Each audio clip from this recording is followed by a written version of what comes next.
got a question for you.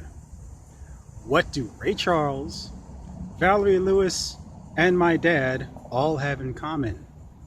Answer: they all provide the cure for the bright, shiny object syndrome in 4 simple words. Stick with me for the next few minutes and I will explain what I mean. Hey there everybody, this is Earl Bryant coming at you from the New York City suburbs of Long Island, and it's time once again for Pearls from Earl. And this pearl is going to be a little bit of a curveball for you, something for you to consider, and as I said, in a few minutes it will all make sense, I promise you. Today's pearl is called Hit the Road, Jack. It is inspired in part by the song of Ray Charles by that name. It is inspired in part by a video that Valerie Lewis did recently where she answered the question of how to defeat the shiny object syndrome.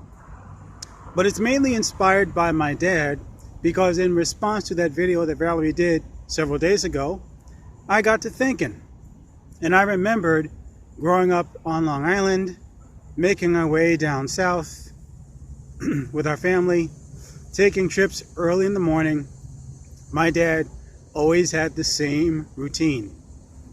We would leave somewhere between 1 and 2 in the morning.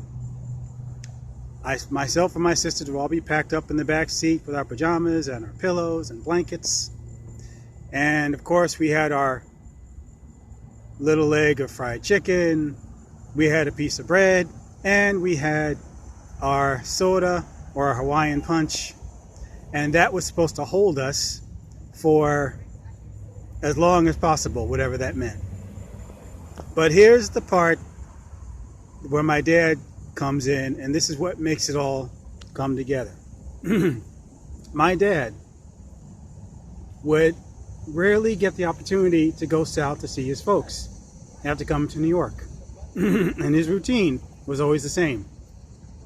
We'd leave Long Island, hop on the Southern State going west. It would change to the Belt Parkway going through Queens and Brooklyn. We'd cross over the Verrazano Bridge into Staten Island, cross Staten Island, hit the Goethals Bridge going to New Jersey, get on Jersey Turnpike, zip down the road, hit I-95 in Delaware, go through Maryland, Virginia, into North Carolina.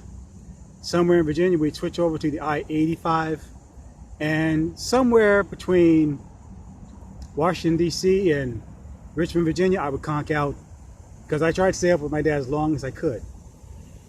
But here's the thing.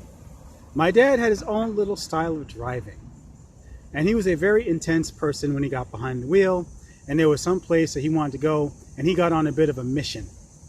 And when it came to seeing his parents, the look on his face behind the wheel was something like this. And I'm not exaggerating, because while us little kids are in the back, and let's face it, kids get fidgety, kids get impatient, kids might get hungry. I told you, that chicken and that bread and that Hawaiian punch isn't going to last very long. And we have bladders about the size of maybe a tennis ball, and we might get hungry, we might get sleepy, have to go to the bathroom, whatever. My mother would be sitting in the front seat saying, Earl, you got to pull over. These kids got to go to the bathroom. They're sleepy, they're hungry, you know, whatever. And Dad would just look at her like, quiet woman, I'm making good time, making good time. And his hands would be on that wheel with a kung fu grip, and his eyes would be on the road like this. Blinders on either side. He didn't see anything to the right, he didn't see anything to the left.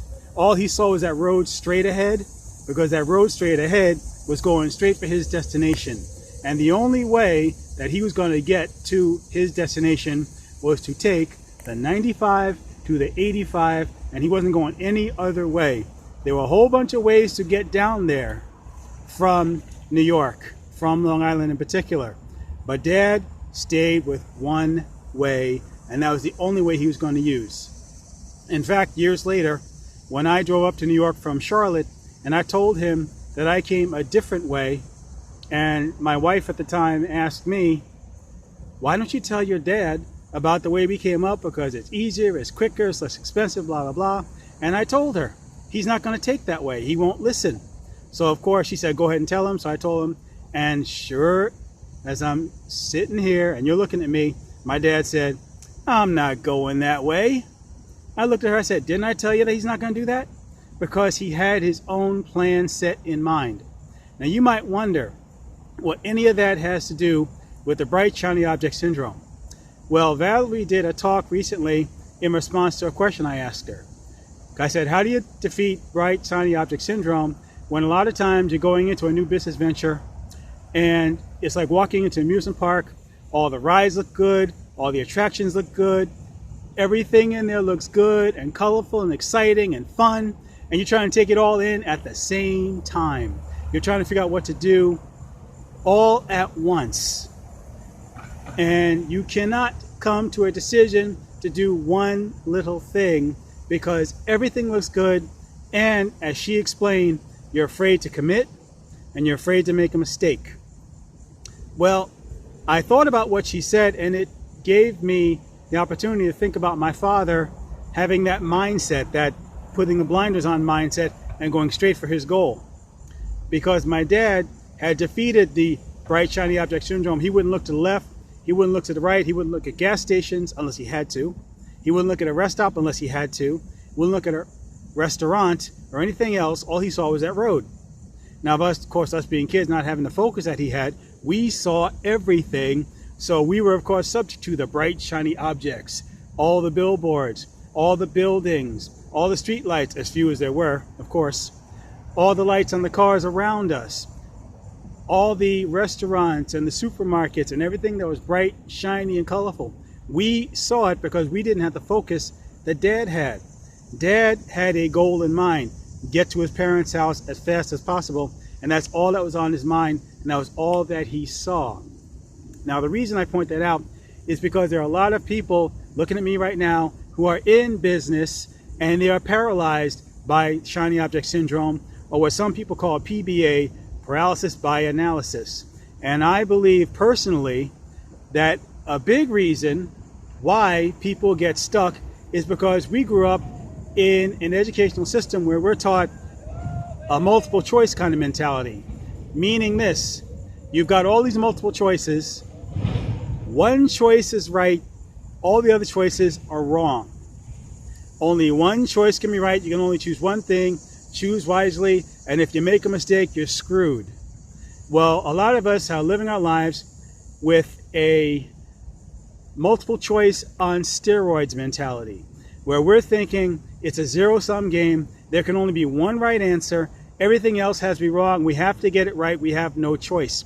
And every single option we have, we feel the pressure of making the right choice, the perfect choice, the first time, every time, and we can't afford to screw up. But here's the deal. In the business community, when you have your own business, there are many ways to build your business. All of them are good. There are no wrong answers. So you don't get trapped in the, what I like to call, what some people call the FOMO syndrome. Not the MOFO syndrome. Let's not get that twisted. It's the FOMO syndrome, which means fear of missing out. People are afraid of making a decision because they feel like if they make that decision that they're going to cancel all the other options forever and a day and they'll never have a chance to get back to them. But that's not true. The truth is this. You choose one option now among all the good options, and they're all good. You master that one option.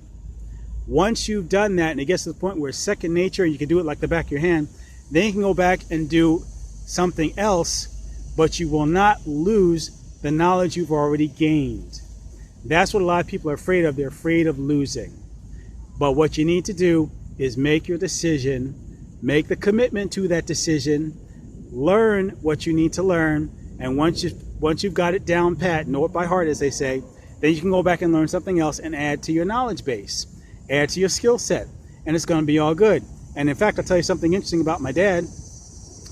When he came to visit me in Charlotte, he confessed to me that he hated the 85 in North Carolina with a passion, because there's a certain stretch of I-85 in North Carolina where there's nothing but trees.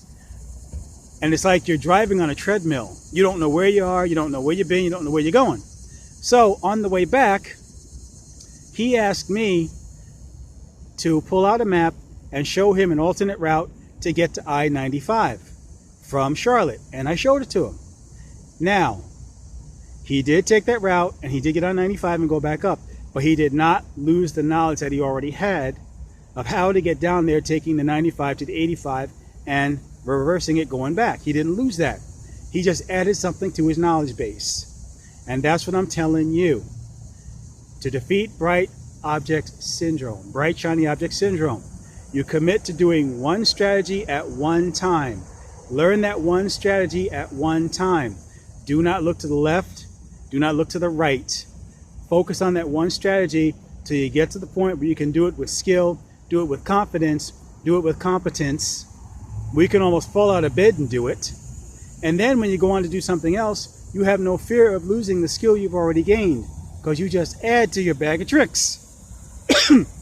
Excuse me. You add to your bag of tricks and you learn something new, and it's perfectly okay.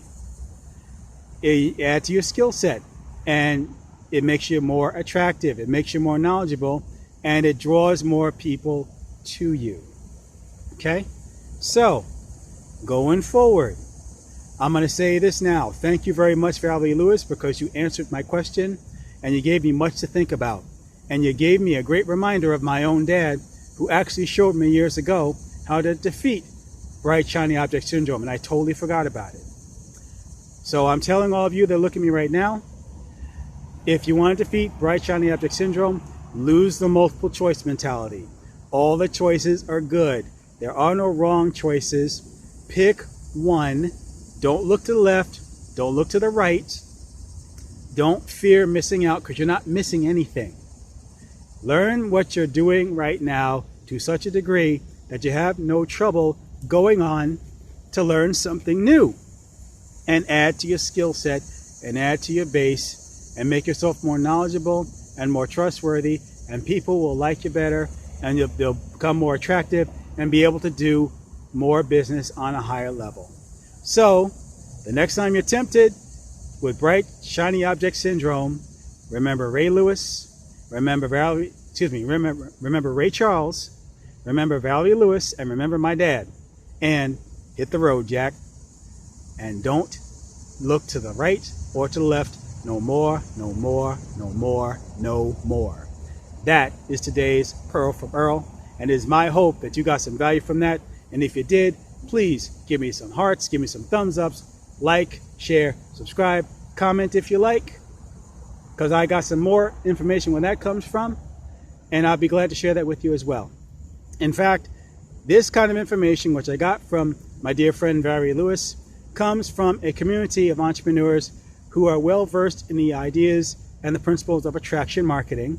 And for a limited time, they have consented to allow me to share with you, the viewing audience and listening audience, an attraction marketing package, an attraction marketing bundle with 20 of the top earners in the home business space. Some are in network marketing, many are not, but they will teach you many of the strategies and techniques that they have learned to become 6, 7, 8-figure earners, and they are among the ranks of 3% who are successful, as opposed to the 97% who struggle. If you want access to that information for a ridiculously low investment, please reach out to me and I will be happy to send you the details so you can get that information. Because the low investment for right now is, see this? $1. I am not joking. For a limited time, $1, you can get your hands on that information, and you can find out the tips, the techniques, and the strategies that 20 of the top earners in the home business profession use to become successful. And if you act now and you take advantage of a 2-week trial membership in the attraction marketing community that Valerie and I are part of, 2 weeks free trial membership, I will also throw in a special report that teaches how to increase your sales closing rate by 162.7%. You heard right, 162.7%. So reach out to me if you want that information. Remember, it's $1. Be sure to take that trial membership free for 2 weeks, and I will make sure that report gets over to you. Again, this has been another Pearl from Earl. Please take advantage of the offer. I believe it will be to your benefit and to the benefit of people that you love, people you work with, and people that you serve. It has been my honor and privilege to share this Pearl from Earl with you. I hope you got some value from it, and please pass it on to someone else that you believe can benefit from it as well. And until the next time when we gather around for a Pearl from Earl, this is Earl Bryant signing off from the suburbs of the NYC, Long Island, Strong Island, New York, saying take care, be well, be blessed and not stressed, and make it a great, fantastic, fabulous remainder of 2019. Bye for now, take care, and God bless.